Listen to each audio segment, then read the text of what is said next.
that could potentially go. The Vikings pick is in. It has not been announced yet, but they have turned it in. So they've made the pick, so they're not trading back. That's the one thing that we know right now. But this has been, just a dream scenario for the Vikings 2 nights in a row for how this has played out. Yes, this has played out absolutely by the book perfectly.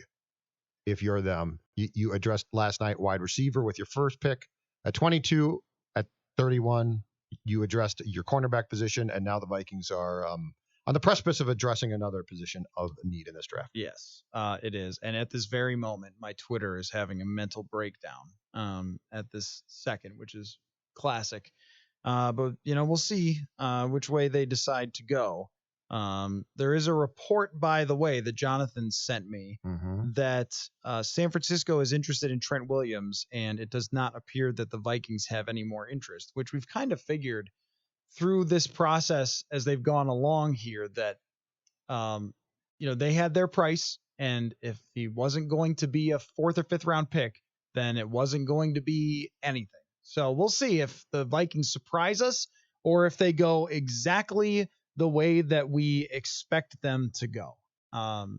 Because offensive line was a must for me, an absolute must coming into this draft. And they handled last night really well, but we'll see right here. Roger Goodell announcing the Vikings pick right now. As soon as we get it, we will relay it to you. SKOR North coverage of the Vikings draft. It is Ezra Cleveland, the offensive tackle from Boise State. Your immediate reaction? Ezra Cleveland is Brian O'Neill 2.0. He is tall at 6'6", over 300 pounds. He is incredibly fast and athletic and is a perfect fit for what Gary Kubiak wants to do with his offensive line. And what makes him especially interesting for the Vikings is the possibility that he could play guard at first and then move out to left tackle, or they could decide to start him at left tackle if they like his potential there over Riley Reif and move Reif. But I think that there is a real option for him to start at the guard position and then develop for a year. So left guard, you think? At left guard, and then to give them a better chance at left guard against some of those bigger power guys in the interior, because he is 6'6", 311 pounds. But what you'll really love to see is how he run blocks, how quick he is, how he moves, and then his athleticism when he makes mistakes. This is one of the things that go under the category of you can't teach, is when someone makes a mistake like Brian O'Neill. Remember his first year, how he didn't give up sacks, but he had given up a lot of pressures, and we all were like, that's kind of weird. Yeah. Well, one of the reasons was when he gave up a pressure, he could kind of still find a way, just find a way to get a hand on somebody, move somebody just enough. Well, I think Ezra Cleveland has the same type of potential. And when you look at his production at Boise State, again, it's not against the best possible competition, but in 502 pass blocking snaps, he gave up just 3 sacks, 7 hurries, and 2 hits. I mean, that's really good production. And he is a highly experienced player with 3 years playing over 900 snaps. Interesting. Okay. So this makes it back-to-back picks then by the Vikings, that they got highly experienced players who have a lot, who will come in, not saying as finished products, but they certainly won't be young and raw. Correct. That's very this strikes me as a coaching staff that probably values that greatly. This is somebody who has played a lot of football, and if you were at the NFL Combine, that's where he did make a name for himself. I mean, he was in the conversation for a 2nd or 3rd rounder, but he got into the conversation as a 1st rounder potentially when he went to the Combine. And one thing that Pro Football Focus does is it gives you the percentile against their position for what he ran and things like that. His 40-yard dash was in the 97th percentile. His broad jump was in the 88th, and his bench was in the 90th. So not only fast, but also big and also strong. His potential and his ceiling is very, very high. And it's somebody that, if he ends up working out, he could play left tackle for a long time. Or if they feel like he's more of a right tackle, maybe you do slide Brian O'Neill over. He gives you some options. But the bottom line here is they didn't get cute with this. They didn't get... Yes, that's very well put. They didn't get convinced and sort of awed by, there's a lot of good defensive players on the board. And for 2 days, they have not gotten cute. That's right. I don't think that the last 2 days have been cute. I think they've been efficient. That's right. They've done exactly what the right thing was to do. The right thing to do was to draft Ezra Cleveland, the offensive tackle. If it doesn't work out, it doesn't work out.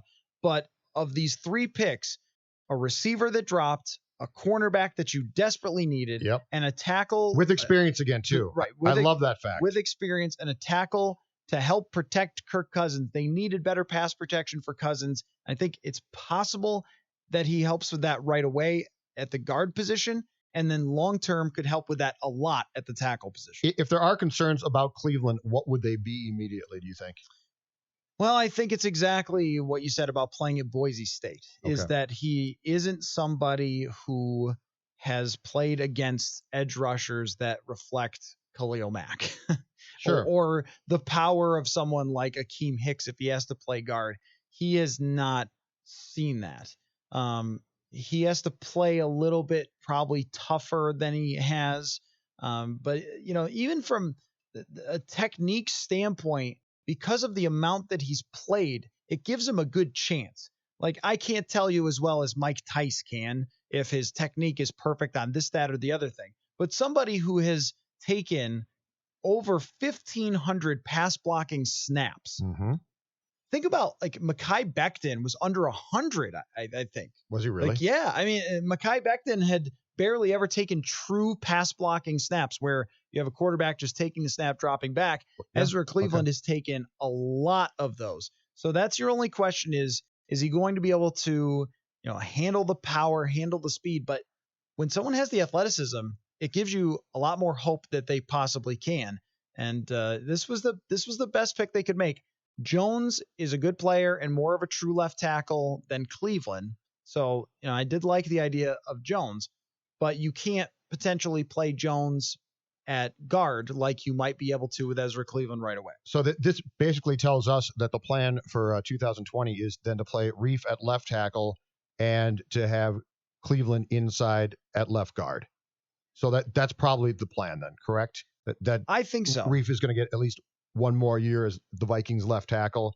And if they do move on, that it's not going to be until 21 when he might kick outside, I should say, to left tackle. And, it's a position that they definitely needed, but it is not a pure desperation position. The offensive line tackle just needs to be improved. Yes. If that makes sense. You need to just keep pouring assets into it. You can't ignore it as much as they have and not expect that to come back and bite you in the butt. So when left tackle last year, when Riley Reef ranked 26 out of 60 by Pro Football Focus, that is not a position that, oh my gosh, if you don't draft someone and put them in right away, that Kirk Cousins will be leaving in a body bag. I mean, right. I trust Riley Reef on a week-to-week basis to go out there and be a solid player for your team. And if Rashad Hill has to come in for him with some injuries for a year, then you feel pretty good about that. He can pass protect, not great. It's not TJ Clemmings. Right, exactly. You are not talking about desperation. We've seen that film, and that's a very scary film. Yes. But what your hope is that long-term, and I'll include Drew Samia in this group that you've drafted the past few years develops to be a rock-solid offensive line that you can keep for a long time. Yes. Maybe if it works out for them, Brian O'Neill on the right side, Ezra Cleveland on the left side, Drew Samia and Garrett Bradbury, and then whoever at right guard, all of a sudden, the offensive line looks like a position that you've invested a lot in and have a good chance to build up in front of your quarterback. And over the next couple of years, it looks like you're going to have Kirk Cousins there. So he's a guy that needs a lot of help from his pass protection. And Denzel Mims just went to the Jets. Yep, the Jets. So he's finally off the board after dropping in some people's minds. His combine strikes me as a Jets type of player. Yeah. I'm predicting 8 drop passes in the first 4 games next season. Our buddy Jeremy Fowler says that the deal with Trent Williams is officially off the table with Ezra Cleveland. Well, I mean, confirmed. We knew that, but and here's my question. It's official. My question is this. Did Washington continue to ask for too much, or did this come down to a trade actually could have been made, but the Williams camp said, let's say 5 years, guarantee, blah, blah, blah. Because I don't blame if that's what this came down to. The one thing where I won't blame the Vikings is if he came to them and basically said, Tunsil just broke the bank and I want to be right there. I'd say no too. Well, earlier today, I don't know if you were listening because you might have been taking a nap I and getting ready for this. took a very nice nap this I afternoon. changed my mind earlier today on Trent Williams after seeing what Laramie Tunsil got because I just it's too Well, rich. you can't pay that much. Too rich for my blood. I mean, not only does this team want to screw around and want a second round pick Right. for him, but then he's going to want to be probably a top 5 paid tackle. He's over 30 years old. He has not played 16 games, Trent Williams, since 2013. I mean, that's way too much for me. Give me the draft pick. The only way that I would have felt in the least bit comfortable giving him a long-term deal with guaranteed cash is if I had violated the league rules and had my doctors. No, I'm dead serious. If I had said, you know what, I'll probably get caught and I'll be fined. But if my no, I mean the guy had cancer, so this is not a twisted ankle or something. So the only way that I would be comfortable giving a 31-year-old who, just to your point now, hadn't played 16 games in several years and didn't play a snap in 2019 would be for my doctors to come back and say he is in great shape. And if you don't know that, I can't give in to the contract demands. Even then, I feel like that is still very, very risky to even get a guy who has had so many injuries in the past. So even though he doesn't have one now and has got a clean bill of health, and then they just don't really have the cap space to do it. I would much rather have Anthony Harris and Ezra Cleveland and Riley Reif on my team than one Trent Williams that I don't know what I'm going to get. The man has not played in the NFL in now a long time. And this whole deal with Washington, it's been a complete mess and I feel bad for him, but it also certainly brings into question what he's going to be able to bring to an NFL team again. Yes. He started to slip a little with all those injuries piling up, and those just don't go away and all heal forever because you've sat for a year. So, if they had done it, I would have said, well, that's a chips to the middle of the table type of move and you got to respect it. But not doing it and getting your tackle because you were just patient. That is the main story here for the Vikings over the last 2 days, is that sometimes in the draft, patience costs you, and sometimes it pays the heck off. And it is paid off in spades for the Vikings in these 2 days. In your mind, has Pat Elflein started his last game as a Viking? I think so. It's just such a liability in pass protection. And Cleveland can step in, hopefully, for their sake, immediately. At guard. With his athleticism, somebody who runs a sub 540 and had like great 3-cone and quickness, has a lot of experience playing. You could put him in at guard and have a chance right away to make an impact there and be a better pass protector. There will be, especially in a short type of season or training camp without the off season and so forth, there will be some growing pains for him as a guard. But you need someone who could pass protect at guard. You have such a tough division with so many monsters going at you from week to week in this schedule that the Vikings have. They're going to have to play Ndamukong Suh in the NFC South. They're going to have to play Grady Jarrett, who absolutely mauled them last year. Like, you need pass pro. And the other thing, too, is that Kirk Cousins is impacted by interior pass rush more than other quarterbacks are.